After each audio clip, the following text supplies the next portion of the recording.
Irmãos, paz do Senhor para todos.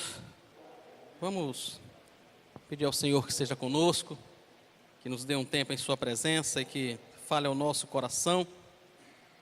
Há 2 semanas atrás, não sei quantos de vocês lembram, eu preguei num texto da carta do apóstolo Tiago, capítulo 4, dos versículos 13 ao 17.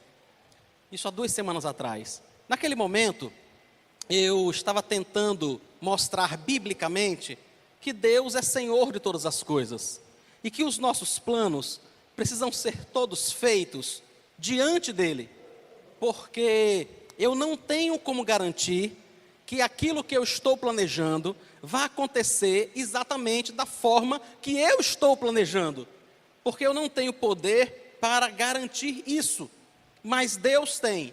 Então, os nossos planejamentos precisam existir, mas precisam existir sempre diante de Deus. Foi isso que eu defendi há 2 semanas.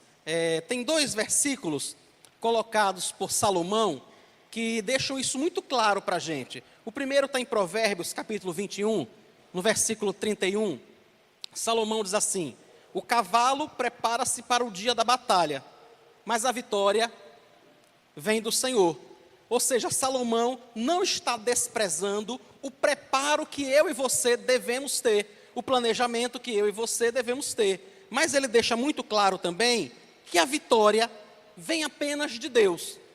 O mesmo Salomão, dessa vez escrevendo um salmo, o salmo de número 127, logo no versículo 1, ele diz assim: se o Senhor não edificar a casa, em vão trabalham os que a edificam. Se o Senhor não guardar a cidade, em vão vigia a sentinela.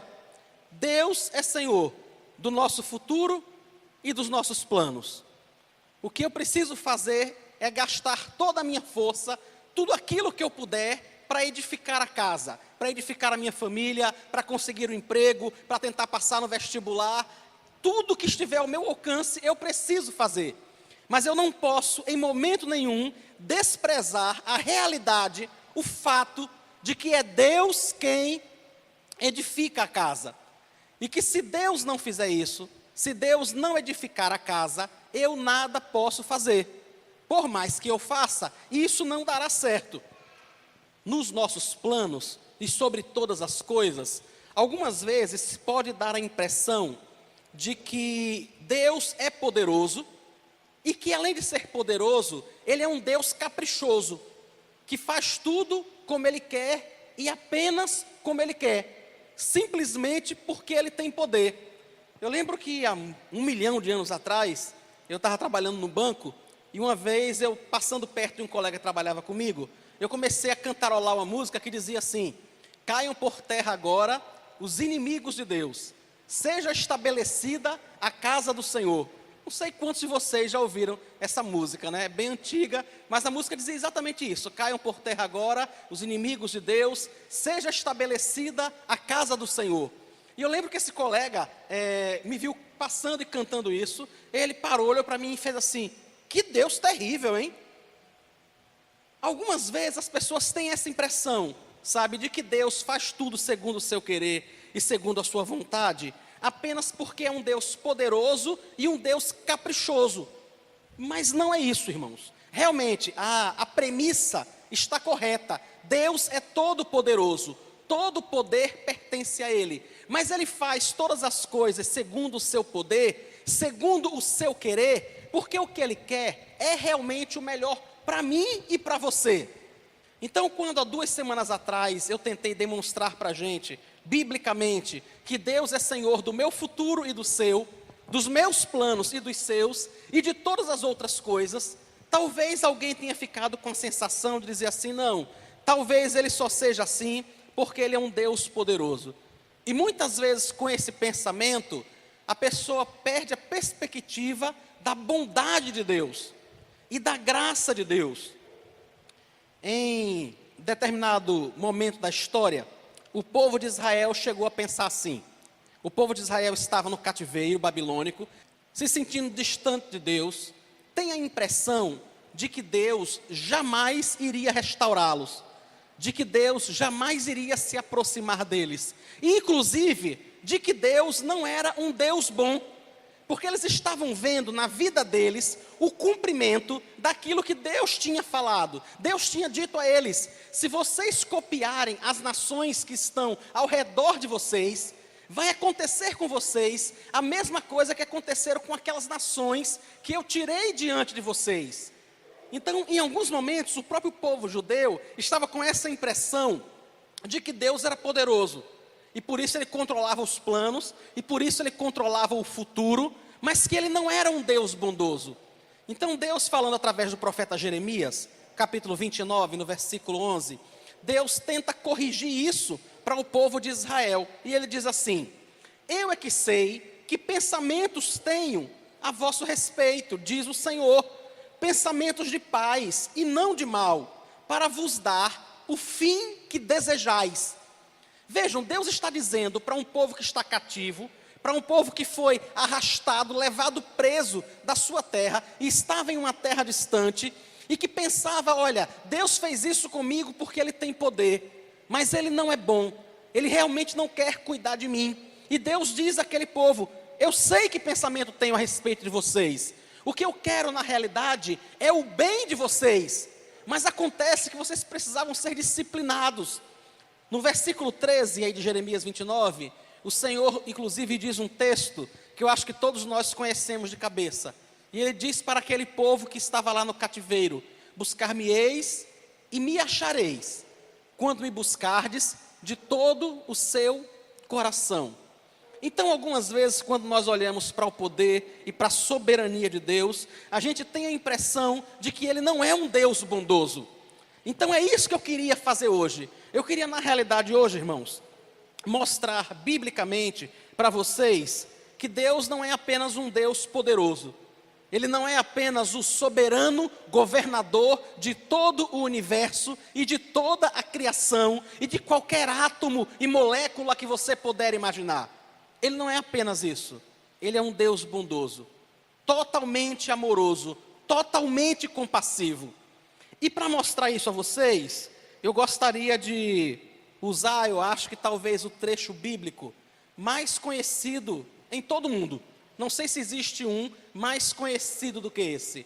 Uma bela poesia inspirada por Deus e que nasceu nos lábios de um jovem, nos lábios de um moço que reflete a respeito da sua condição, do que ele fazia, e então, inspirado por Deus, ele escreve uma poesia tão bela como essa, que eu queria usar como texto base nesta noite. Salmo de número 23. Vamos ler?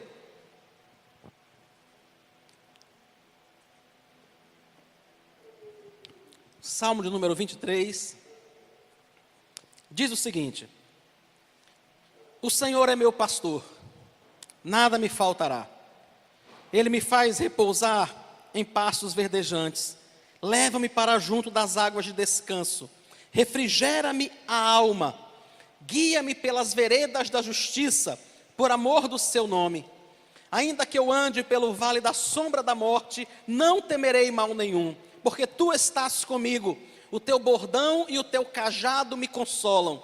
Preparas-me uma mesa na presença dos meus adversários, unges minha cabeça com óleo, o meu cálice transborda. Bondade e misericórdia certamente me seguirão todos os dias da minha vida, e habitarei na casa do Senhor para todo sempre. Vamos orar então ao Senhor? Senhor Jesus, esta é a tua palavra, aquela que é viva, eficaz e mais penetrante do que qualquer espada de dois gumes, aquela que pode discernir os pensamentos e as intenções do coração, aquela que pode penetrar na divisão da alma e do espírito. Ó Pai, no nome de Jesus, usa a tua palavra para edificar a tua igreja, usa a tua palavra para me edificar, ajuda-nos a perceber na tua palavra a tua bondade revelada sobre as nossas vidas. Nós te oramos agradecidos, no nome de Jesus, amém. Certamente não existe um salmo mais lido, ou um texto mais lido em todo o mundo do que esse. Não sei se você já encontrou, eu já encontrei já cheguei em algumas casas e havia uma Bíblia aberta no Salmo 23. Algumas vezes no Salmo 91, né? Mas há muitas vezes também no Salmo 23. Geralmente uma Bíblia grande que fica num armário assim perto da entrada da casa, aberta no Salmo 23, com a intenção de que aquele salmo que revela a bondade de Deus, de alguma forma, traga graça sobre aquela casa. Além de ser um belo texto e uma linda poesia.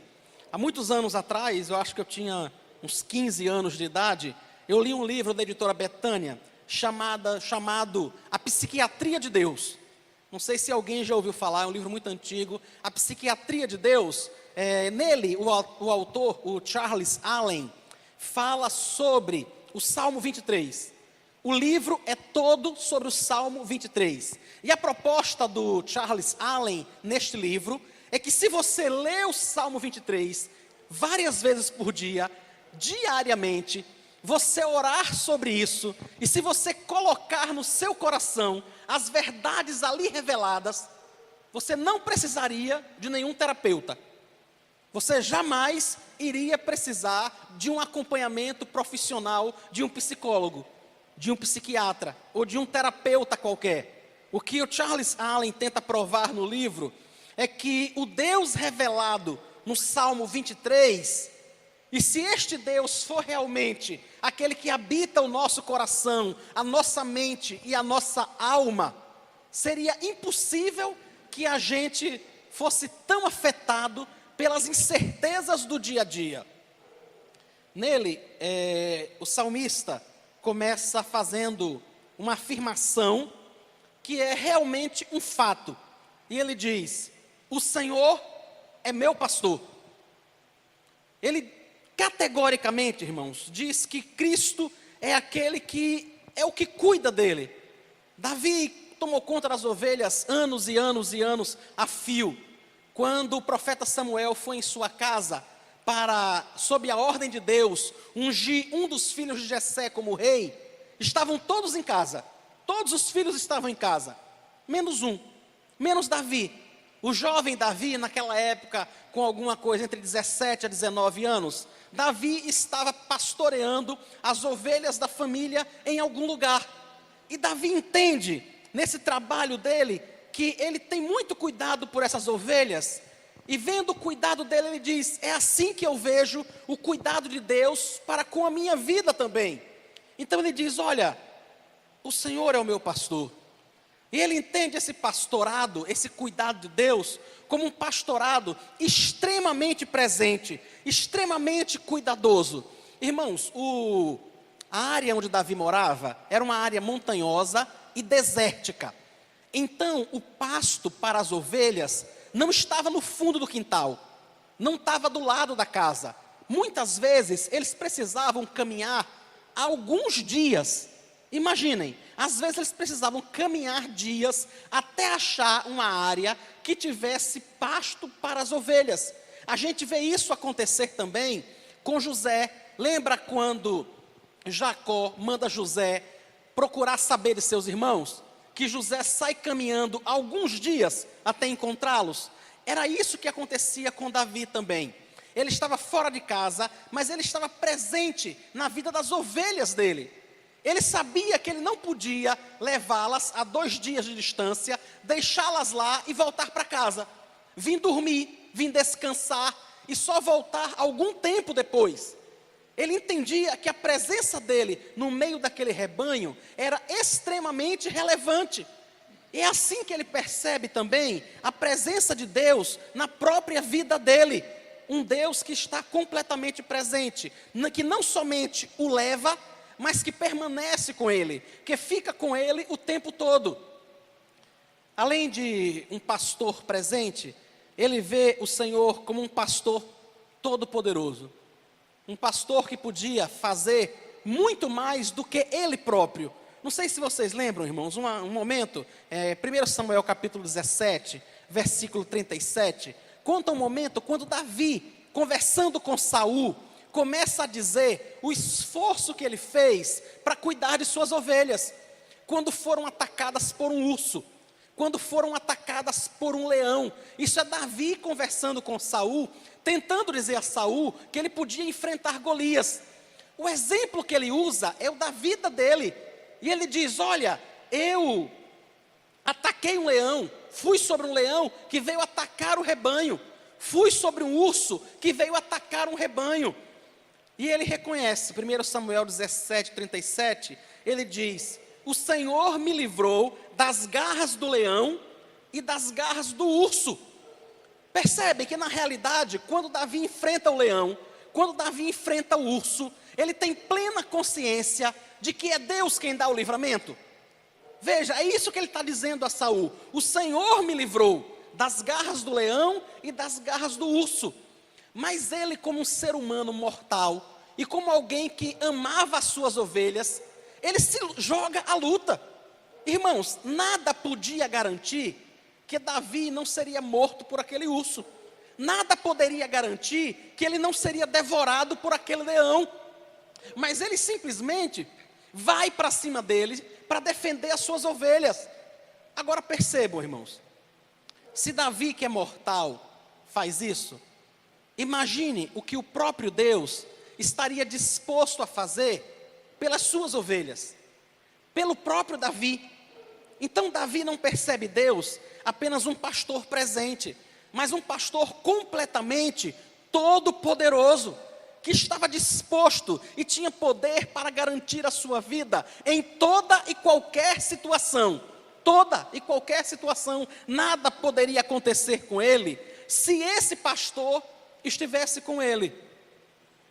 O outro aspecto interessante é que esse pastor que Davi reconhece, ele é simplesmente o supremo pastor. Ele não é um pastor qualquer. Ele não é mais um, como Davi era, ou como tantos outros pastores existiam naquela região da Palestina. Ele fala de Deus como sendo o seu supremo pastor. Essa imagem, irmãos, de Deus como pastor, ela perpassa todo o Antigo Testamento e o Novo Testamento também. A ideia de Deus cuidando do seu rebanho, cuidando do seu povo. O capítulo 21 de João mostra o momento da restauração de Pedro. Pedro tinha transgredido, Pedro tinha negado ao Senhor, mas o Senhor vai ao encontro dele, depois de ressuscitado, começa a caminhar com Pedro e começa a restaurar a vida de Pedro. E o Senhor diz assim: Pedro, você me ama? Ele diz: eu amo, Senhor. Ele diz: então, pastorei as minhas ovelhas. Ele faz a mesma pergunta a Pedro por 3 vezes, e Pedro responde: eu amo, Senhor. O Senhor sabe que eu te amo. E o Senhor diz a ele: pastorei as minhas ovelhas. Naquele momento, o próprio Cristo, que tinha cuidado de Davi por tantos anos, divide agora com Pedro, divide agora com homens, esse pastorado dele.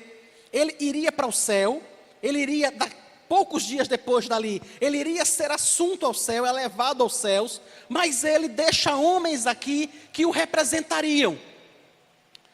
Pedro passa a vida toda fazendo isso, irmãos.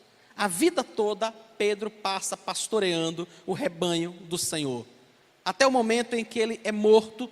E quando ele está para ser morto, ele pede para ser colocado de cabeça para baixo, porque queriam crucificá-lo, como conta a história. Ele foi crucificado, mas ele disse: eu não sou digno de morrer como meu Senhor. E ele pede que a cruz seja virada de cabeça para baixo. Pedro passa a vida toda pastoreando. Tem um momento em que ele escreve a sua primeira carta, no capítulo 5, é até parte do texto que Deise leu hoje de manhã. Pedro, escrevendo para outros pastores como ele diz o seguinte, primeira carta de Pedro, capítulo 5, versículo 4, ele diz assim: ora, logo que o supremo pastor se manifestar, recebereis a imarcessível coroa da glória. Ou seja, Pedro tinha pastoreado a vida toda o povo que o Senhor deu para ele pastorear, mas ele sabia que nesse processo, ele mesmo era pastoreado pelo supremo pastor, e ele incentivando outros pastores, inclusive, irmãos, essas pessoas para quem Pedro escreve, são irmãos que estavam dispersos, Se você olhar a primeira carta de Pedro, capítulo 1, versículo 1, Pedro destina a sua carta aos irmãos que estão na dispersão. São irmãos que saíram de Jerusalém por causa da perseguição sobre a igreja e que estavam sendo cuidados por pastores que também foram perseguidos e tinham saído de Jerusalém. Então Pedro escreve para eles e diz: olhe, preste atenção numa coisa, cuidem do rebanho de Deus, porque é assim que o Supremo Pastor se manifestar, o Supremo Pastor, seu e meu, de cada um de vocês e de mim também, no dia que ele se manifestar, todos nós seremos recompensados. Então a ideia de Deus como Supremo Pastor, como alguém que cuida do seu povo, é algo muito claro na Bíblia. É um Deus completamente bondoso, cuidando de nós. Então é com base, irmãos, nessas características desse pastor, um pastor presente, um pastor poderoso, um supremo pastor, é com base nessas características que Davi percebe uma promessa, na realidade uma promessa de Deus para a vida dele e para a minha vida e para a sua vida. Ainda no versículo 1, ele diz: nada me faltará. Ele diz: o Senhor é o meu pastor, nada vai me faltar.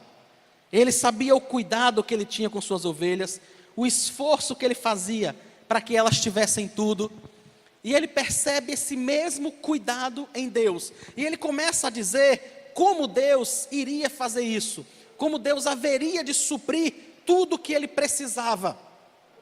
Irmãos, Deus criou o mundo e tudo que nele há, tudo que nele existe.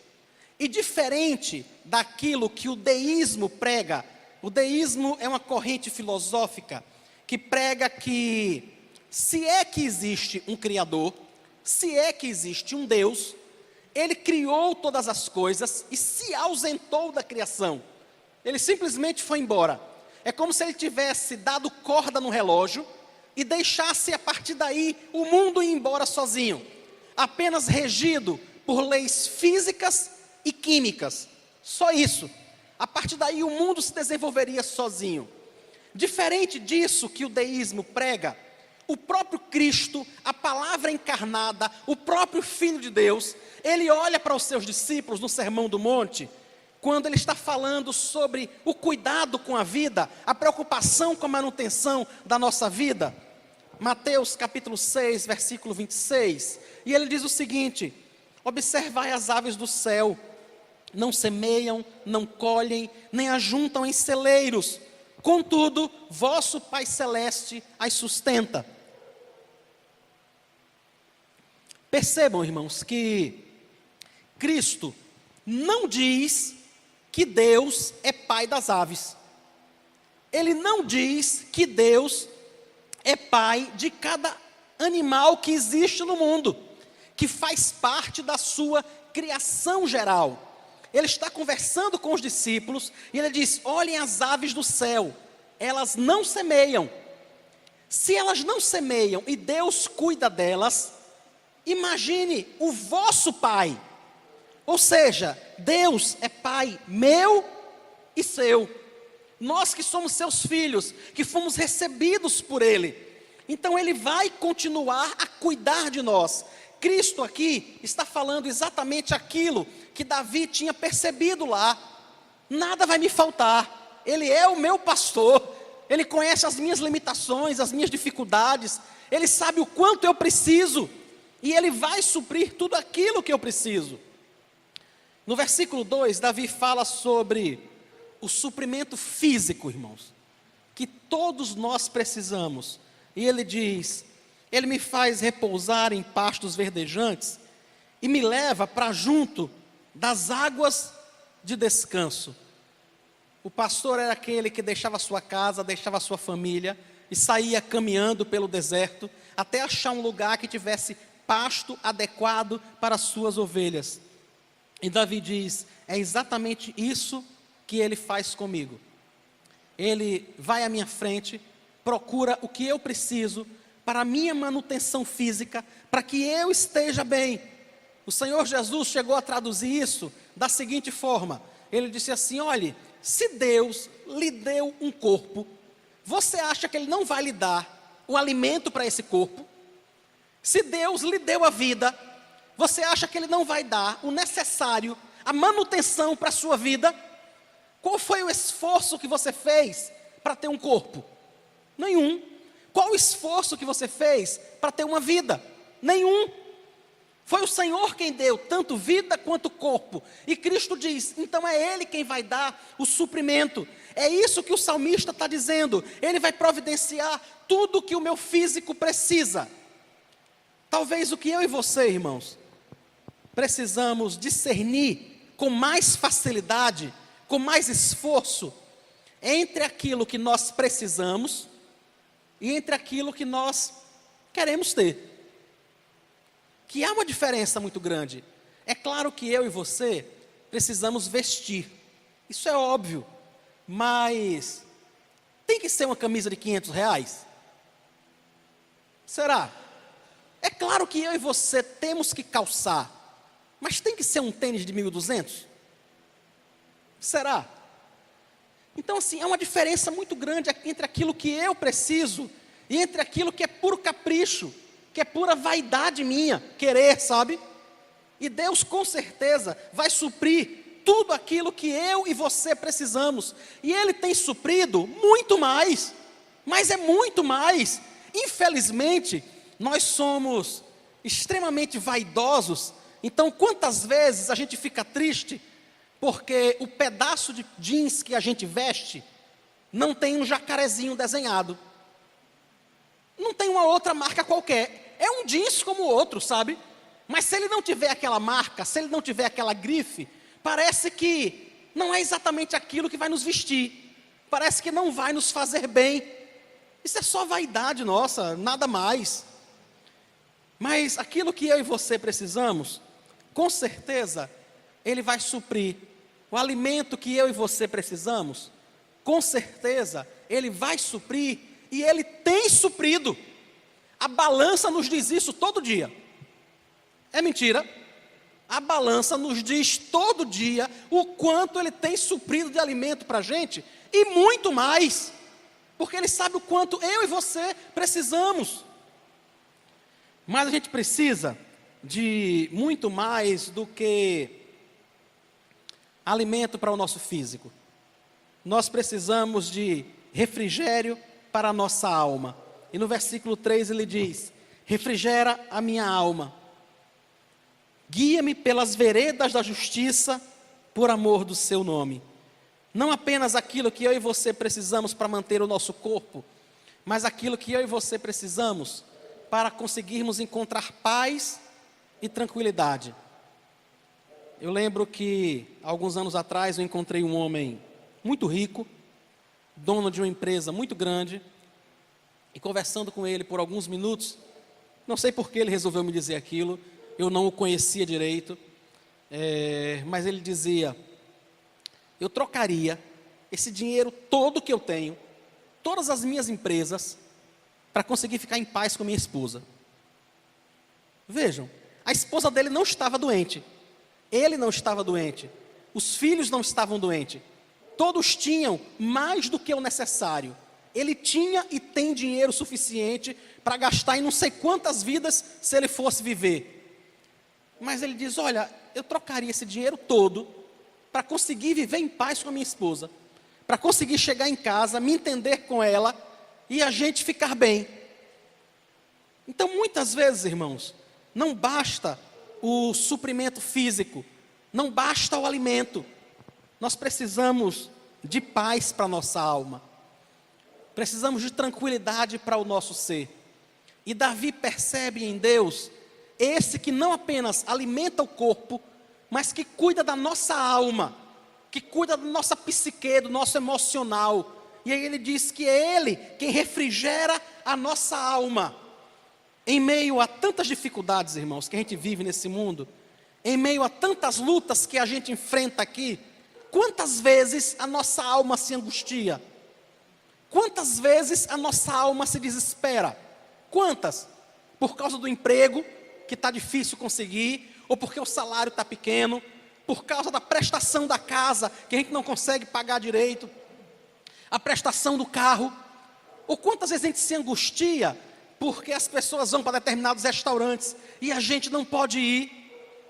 Quantas e quantas coisas afligem a nossa alma, algumas de forma legítima, outras pura vaidade nossa, mas o salmista vai dizer que na realidade, ele está cuidando disso também, ele está cuidando também da nossa alma, para que eu e você possamos encontrar paz.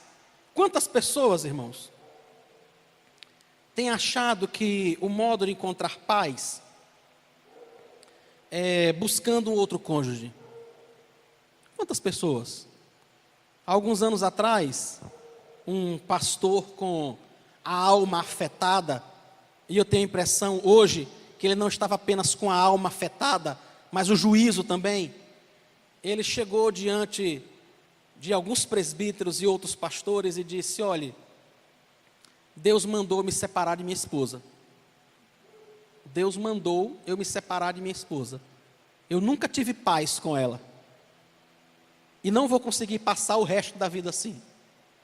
E ficou ali durante algum tempo, tentando nos convencer que o modo que Deus tinha conseguido para que ele tivesse paz, era deixar a sua esposa. Quando ele, na realidade, irmãos, não percebia que a falta de paz que existia, era entre ele e Deus. Ele não conseguia encontrar contentamento em Deus. Ele não conseguia se submeter ao próprio Deus. Por ser vaidoso, por ser orgulhoso, por ser egoísta. Por isso, se alguma coisa está me incomodando, e essa coisa é minha esposa, e essa coisa é meu esposo, é mais fácil me livrar, eu vou atrás de outro. Quando ele não percebia que na realidade, ele é que estava distante de Deus. A fonte da paz não está no outro, não está no outro, irmãos. Se eu e você colocarmos no nosso cônjuge, colocarmos no nosso pai, colocarmos no nosso filho, a fonte da nossa paz, estamos perdidos. Estamos simplesmente perdidos. Não coloque sobre o seu cônjuge algo que só Deus pode fazer. Paz para a sua alma, só Deus pode providenciar, não é o seu cônjuge. Quando as pessoas ficam sem paz, quando as mulheres ficam sem paz porque seus maridos perderam o emprego, na realidade não é porque ele perdeu o emprego, é porque a confiança em Deus já não existe. Não tem nada a ver, irmãos, com a falta do emprego dele, não tem nada a ver com a possibilidade de não poder pagar a conta. O que tem a ver é com a fragilidade da relação dessa pessoa com Deus. E é por isso que ela não consegue encontrar paz. E é por isso que se desespera se o esposo está sem emprego. É só por isso. Quando a gente vê alguém, e é muito triste ouvir isso, quando eu vejo alguém dizer assim: não, pastor, eu tenho que conseguir um emprego, eu tenho que conseguir me manter, porque e se um dia meu marido me deixar? Vá, me diga aí, e se um dia ele me deixar? Eu nunca fiz nada, eu me formei e deixei minha formação para cuidar da minha casa, dos meus filhos, e se um dia ele achar uma mais bonitinha, com metade da minha idade, me deixar? Eu tenho que trabalhar, eu tenho que fazer alguma coisa. Ela não consegue ficar em paz, não é porque ela acha que o marido pode deixá-la, mas é porque ela não consegue encontrar confiança em Deus. Ela não consegue perceber que é Deus quem supre todas as coisas, não é o marido dela. É Deus quem cuida da alma dela, é Deus quem providencia alimento, é Deus quem providencia paz, não é o marido. E é por isso que ela fica desesperada: eu tenho que encontrar um emprego, eu tenho que fazer alguma coisa, eu tenho que conseguir dinheiro, vai que um dia ele me deixa. Não existe nada mais triste, irmão, para se ouvir do que um negócio desse. Não existe. É um atestado de que estamos realmente distantes de Deus. Não conseguimos perceber nele esse pastor que Davi diz que refrigera a alma. Só Cristo pode trazer esse tipo de refrigério, trazer tranquilidade para que você entenda que se por algum acaso seu esposo realmente um dia lhe deixar, se por algum acaso seu esposo um dia morrer, por exemplo, aquele que cuidou de você desde o nascimento, vai cuidar de você até a sua morte. Até a sua morte Ele vai cuidar, Ele vai providenciar tudo o que é preciso. Você pode então descansar, refrigerar a sua alma, não confiando em seu marido, mas confiando em Deus, que é também em quem seu marido precisa confiar, é em Deus. Não adianta confiar nele, ele é falho mesmo, como você também é falha, como eu sou falho, sujeito a pecar de todas as formas que você puder imaginar. Mas imagine, irmãos, se eu e você vivermos desesperados pela possibilidade do outro pecar. A mulher demora um pouco para chegar em casa, não atende o celular, e o cara fica desesperado, está me traindo, está com outro. Na realidade não é falta de confiança nela, é falta de confiança em Deus. É apenas Ele que pode guardar. Desde quando você acha que o fato dela atender o telefone vai impedir que ela faça alguma coisa de errada? Me diga, vai impedir alguma coisa o fato dela pegar o telefone e dizer, não estou fazendo nada errado não, pronto. Não vai mudar, é Deus quem guarda, é Deus quem protege a sua família e a minha família. É Deus quem pode providenciar realmente refrigério para a sua alma e para a minha. É por isso que eu quero dizer a você, olhe para Deus como Davi olhava, lembrando, é Ele quem me refrigera a alma. A paz que eu preciso, eu não vou encontrar em meu esposo, eu não vou encontrar em minha esposa, eu não vou encontrar num concurso público, eu não vou encontrar nos 400 mil reais que, digamos, eu tivesse no banco guardado, eu não vou encontrar em todos os apartamentos que eu consegui juntar, em todos os imóveis, em todas as empresas, eu não vou conseguir. Eu posso ter tudo isso e continuar sem paz, se eu não perceber que é Ele quem cuida de mim, é Ele quem me refrigera a alma, e para Ele cuidar de mim, não precisa disso tudo, apenas que eu descanse nele. Uma outra coisa que esse pastor supre para a gente, irmãos, é a paz com Deus. Uma coisa é nós conseguirmos encontrar tranquilidade para a nossa vida aqui. Outra coisa é a gente conseguir encontrar paz para viver com o Senhor eternamente. O salmista no versículo 3 diz que o Senhor, além de nos refrigerar a alma, Ele nos guia pelas veredas da justiça por amor do seu nome. Justiça é uma das coisas que nós mais precisamos. É uma das coisas que o mundo mais carece, é de justiça. O problema é que a gente só percebe isso nos outros, não consegue perceber na gente. A gente fica indignado, como eu fiquei essa semana, e sinceramente, irmãos, eu evito, saber dessas coisas, porque eu realmente me chateio. Saber que um moço que se diz evangélico, que é presidente da Câmara dos Deputados, monta uma CPI para perseguir uma advogada e acabar com o esforço da justiça na Operação Lava Jato. O Cunha disse essa semana pelo Twitter, que vai convocar a advogada, a Carla Preta, né? É o nome da advogada que conseguiu aquelas delações premiadas. Pelo Twitter, ele disse que vai convocá-la para que ela prove o que ela falou. Ela abandonou a carreira, ela fechou o escritório, perseguida por uma CPI.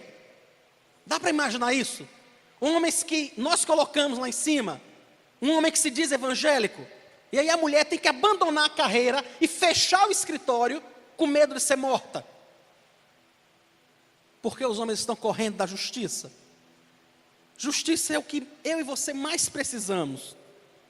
Mas, entendam, irmãos, não são apenas os políticos ou aqueles que fizeram a operação da Lava Jato que têm se comportado de forma injusta. Quantas vezes eu e você nos comportamos assim também? Quantas vezes nos comportamos de forma injusta com o nosso esposo, com a nossa esposa, com os nossos filhos, com os irmãos na igreja, com a própria igreja? Quantas vezes nos comportamos de forma injusta? Mas, por causa disso, Davi diz para a gente que o Senhor é aquele que está disposto a suprir também a nossa alma, sabe? A suprir a gente de paz e de justiça. O desejo de justiça que eu e você temos só poderá ser satisfeito um dia no céu. Enquanto nós estivermos neste mundo, nós vamos continuar a pecar, nós vamos continuar a errar. Mas lembre de uma coisa, para todos os seus pecados,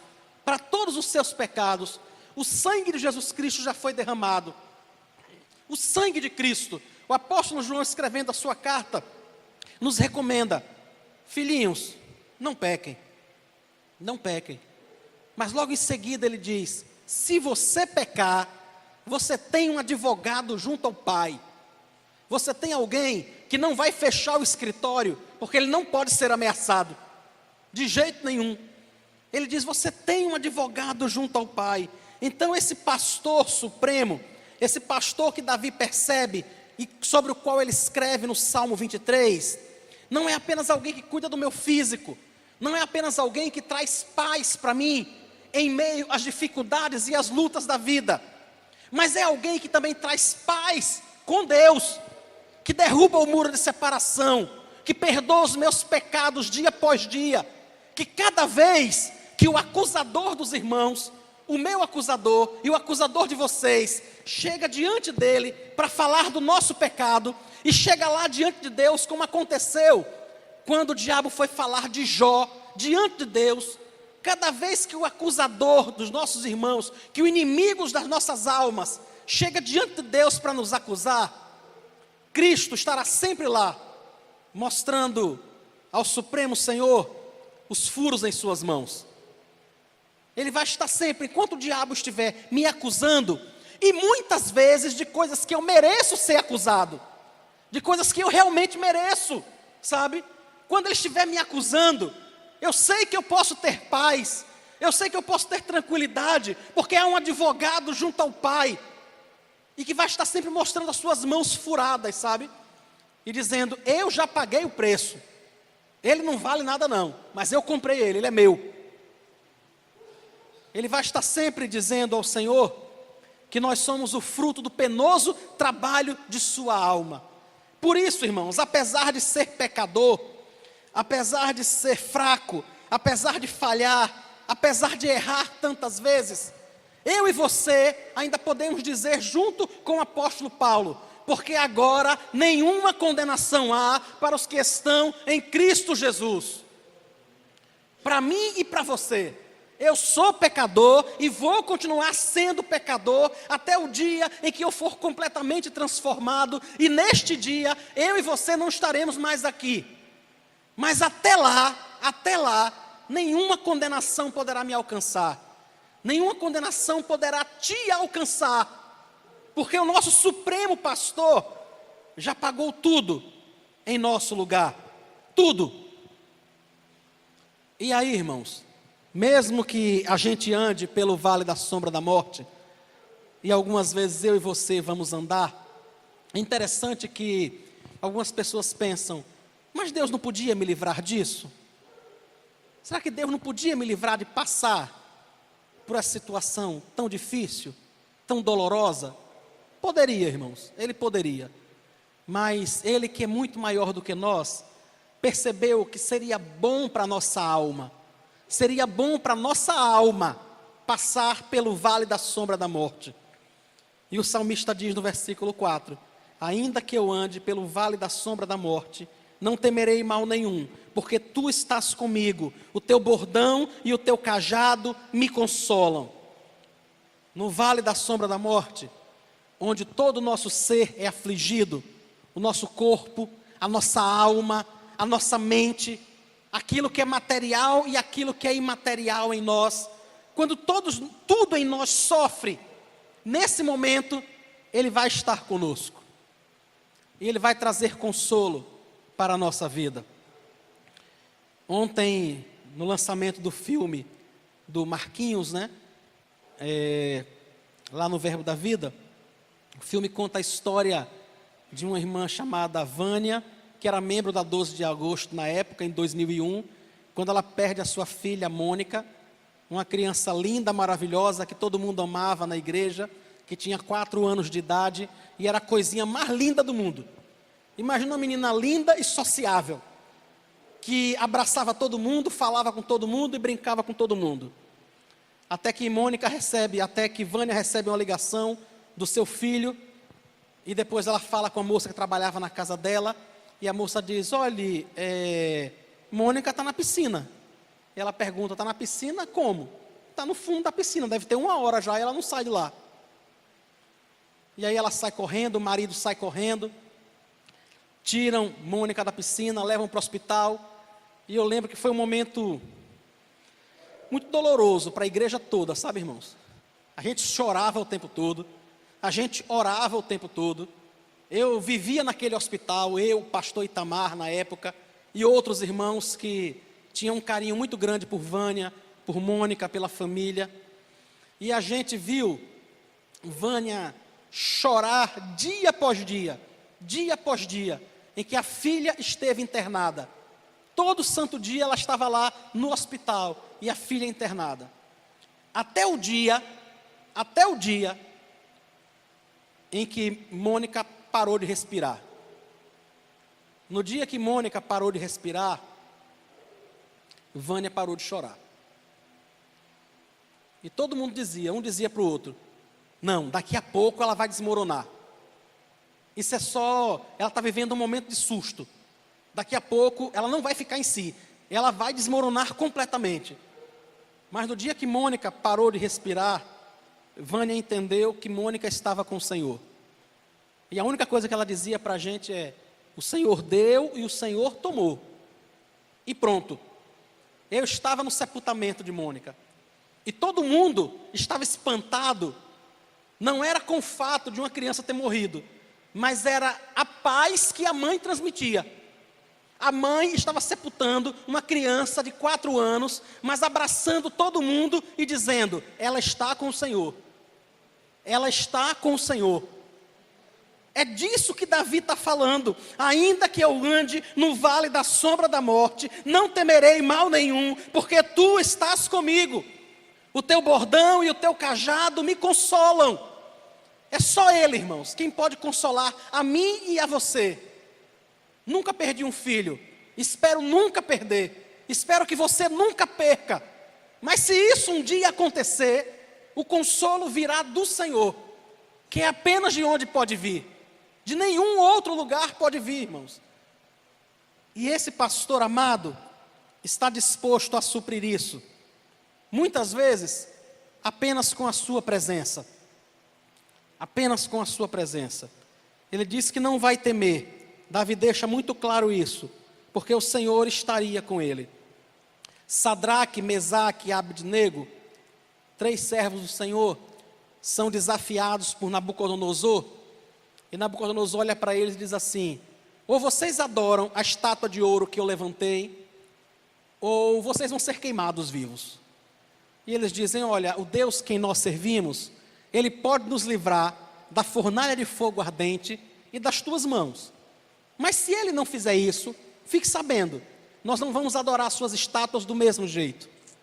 Aqueles homens são lançados na fornalha, que Nabucodonosor tinha ficado muito irritado. Ele mandou acender a fornalha 7 vezes mais. E estava tão quente, irmãos, que só para vocês terem uma ideia, os homens que amarraram aqueles 3 irmãos e que foram jogá-los dentro da fornalha, aqueles homens morreram queimados. Dá para imaginar como estavam quentes. Aqueles irmãos caem lá dentro. Daqui a pouco Nabucodonosor salta do trono, chega na beira do fogo, começa a olhar, pergunta às pessoas que estão em volta e diz: nós não lançamos 3 homens amarrados dentro do fogo? E todo mundo diz: foi. E ele diz: mas eu vejo 4. E tem uma coisa, eles estão soltos, eles estão andando, e o 4º tem a semelhança do Filho dos Deuses. Irmãos, o próprio pastor que Davi tinha falado, que ainda que ele andasse no vale da sombra da morte, ele não ia temer mal nenhum. Esse mesmo pastor resolveu ir caminhar com eles na fornalha. Ele não é mais bondoso porque fez isso. Eles poderiam ter morrido e ele seria bondoso do mesmo jeito, misericordioso do mesmo jeito. Mas por sua graça, para que nós percebêssemos que Ele é Deus e o quanto Ele pode fazer e o quanto Ele está disposto a fazer, naquele momento Ele se materializa. O próprio Filho de Deus, pré-encarnado, não tinha encarnado ainda. Jesus Cristo não tinha nascido em Belém da Judéia ainda.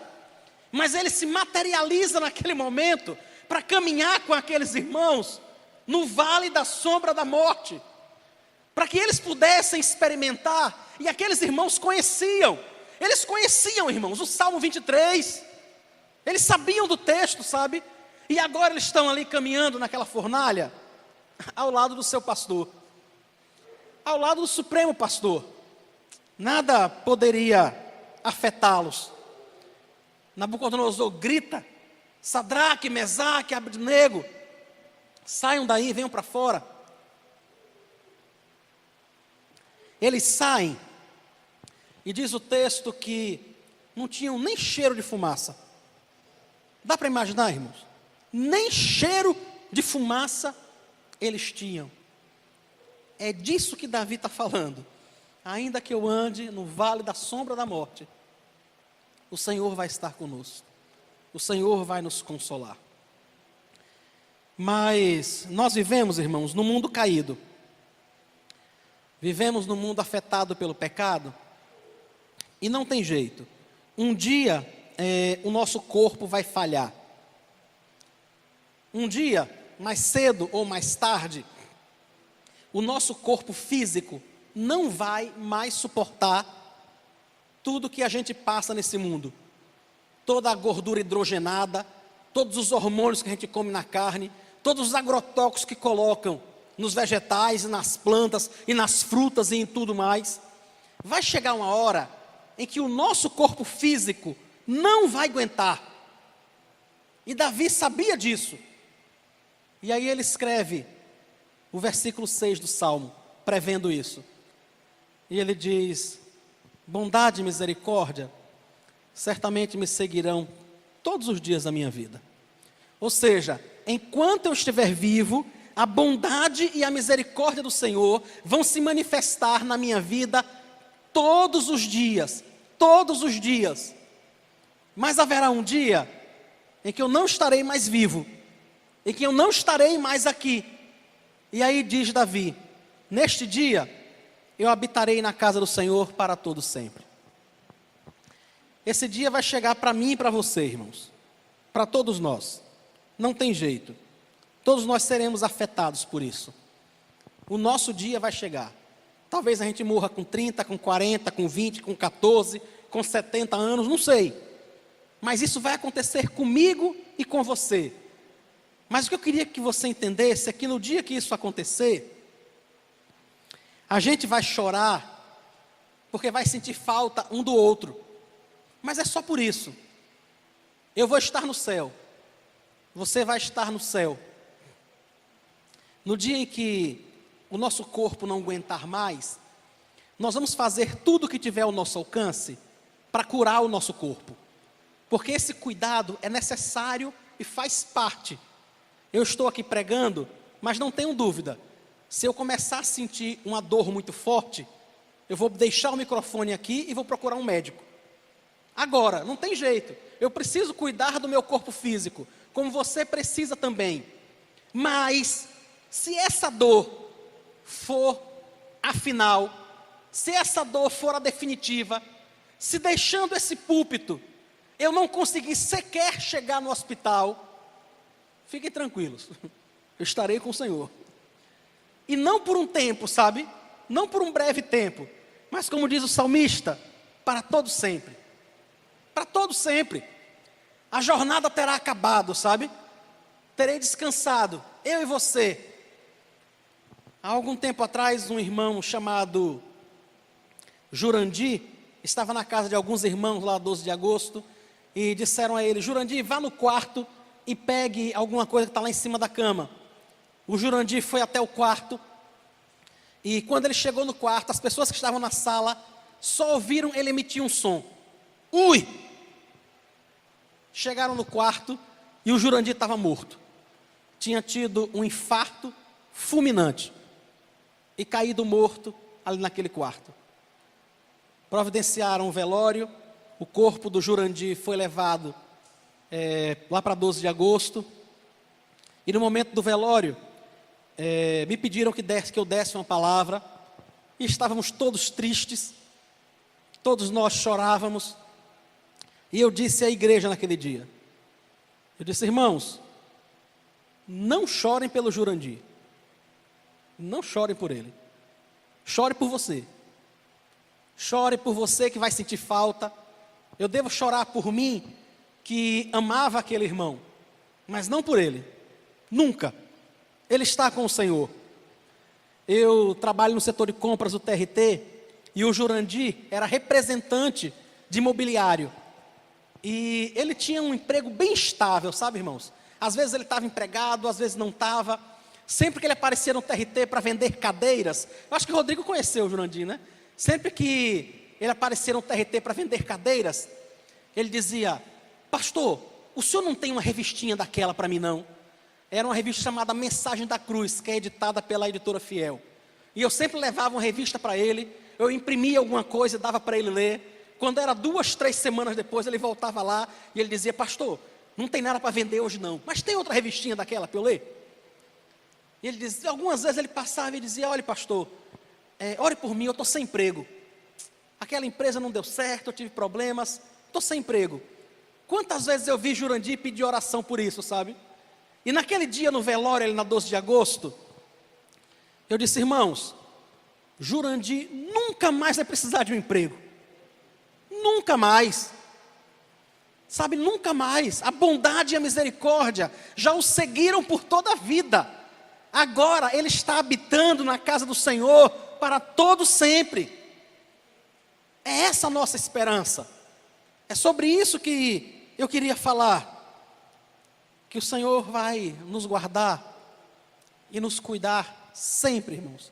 Não só nesse mundo, mas no outro também. Não só quando estiver tudo tranquilo, sabe? Quando todas as coisas estiverem em paz. Não só nesse momento, mas mesmo quando as coisas estiverem difíceis. Quando os problemas baterem à nossa porta, o nosso supremo pastor nunca vai nos abandonar.